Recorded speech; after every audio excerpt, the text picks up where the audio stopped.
All right, shalom. Shalom. Shalom. All praises to our Father which art in heaven. We're gonna give it. His name is Yahweh Ba'Shem Yahushua Ba'Shem Kakadash. Give double honor to the elders of Israel, also to the hopeful elect men on the highways and the byways preaching this truth week in and week out, day in and day out. We come to another live camp. We got the brothers from far on the highways from Philly, and we waiting on Yahweh Shai to come. That's right. We're gonna preach and teach, until the Lord comes, man.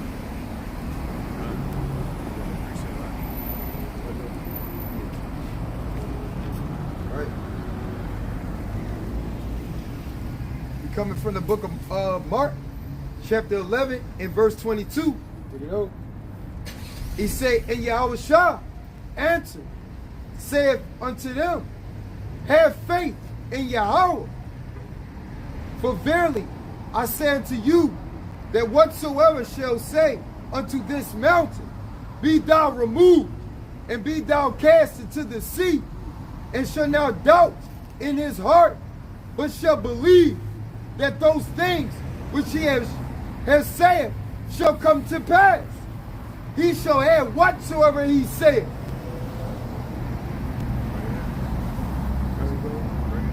Okay.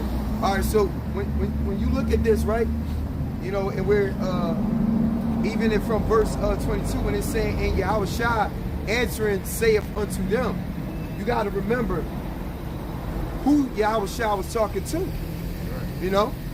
He wasn't just talking to ordinary men. He was speaking unto those who were operating with the inward man, even of themselves not consciously being aware of it. And even if they were consciously aware of it, they were merging themselves more into a place to get a better understanding on what he was bringing out. That was all lining up to what is of the kingdom. Yeah. You see what I'm saying? And that's all he kept pushing himself to do, is to groom up the elect men, okay? Though you have the women as well and children, but overall, he was grooming them up in the spirit so that they can be able to follow after the ways and what the Father has instructed within him and what to do. And how do we know that? If a brother could pull out John chapter 12, starting at verse 49. John chapter 12, verse 49 and 50. This is John chapter 12 and verse 49. Talk to him. And it says, for I have not spoken of myself, but the Father which sent me. But the who?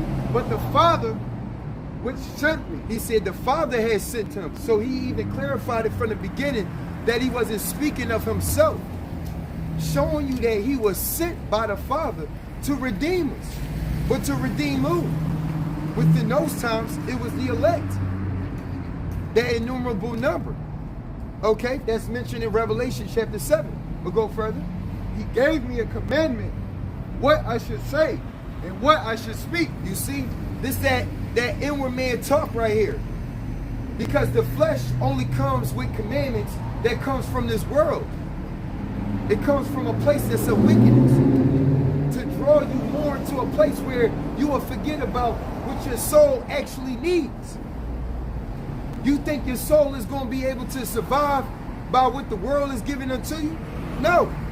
It takes for you to use self-examination and to get yourself into a repentant state, to understand what the inward man is trying to provide unto you, so that you can be able to be filled up. Because the scriptures say inside Matthew chapter 5, if you read inside of it, he make it known plain and clear. Blessed are those who thirst and hunger after righteousness, for they shall be filled. Righteousness is not in this flesh. Righteousness is in the spirit.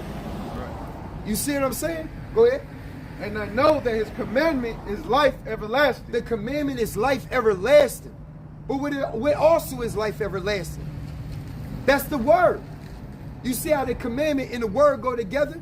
And how it's intertwined? And those layers are combined in together as one to give us a better example, okay, in what to see when it comes down to ourselves. You see? Purging out that leaven, you see, out of your heart, so that you can be able to pass over or cross over.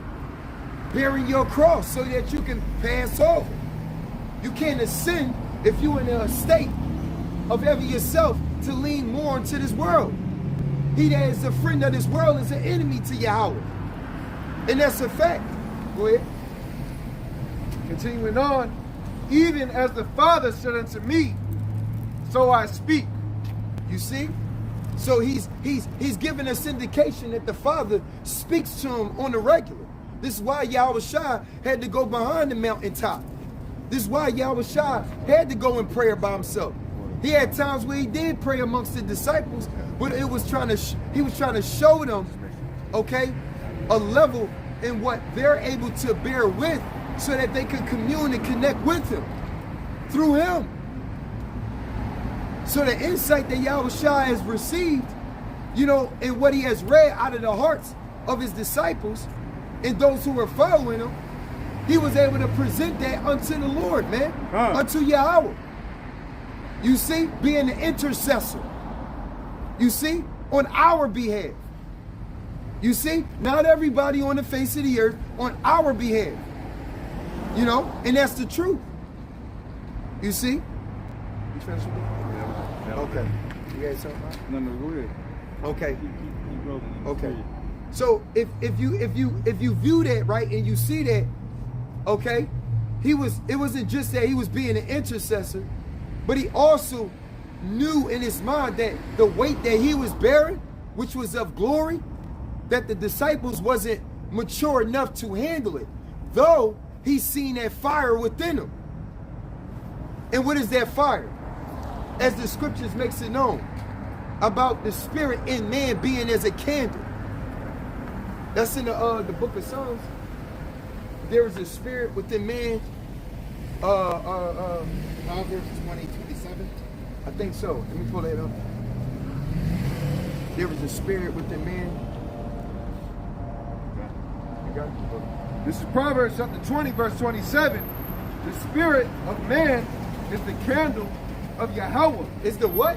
Is the candle of Yahweh. And what is that candle? That fire that's within you is connected to that inward man. You got to become one with that. Your soul got to be filled up with that fire, man. If you ain't got that fire within you, hey, man, you are done bun.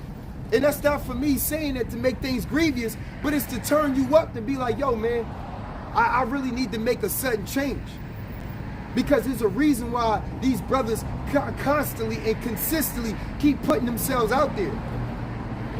You see? There is a great awakening that's taking place, where you find the house of Saul and the house of David being revealed. And you see how the house of David is being separated from the house of Saul. You see? Little by little. Overall, light is merging out of that place that was of darkness. Sometimes light got to be in darkness at times in order to understand what that light is actually coming from, in order to be guided on that path to become more of who it was destined to be. You see? You can't understand what darkness is about if you ain't never been through nothing. You going through something is of darkness, but it's wisdom inside of it, meaning knowledge and understanding. That's that wisdom trying you on crooked paths.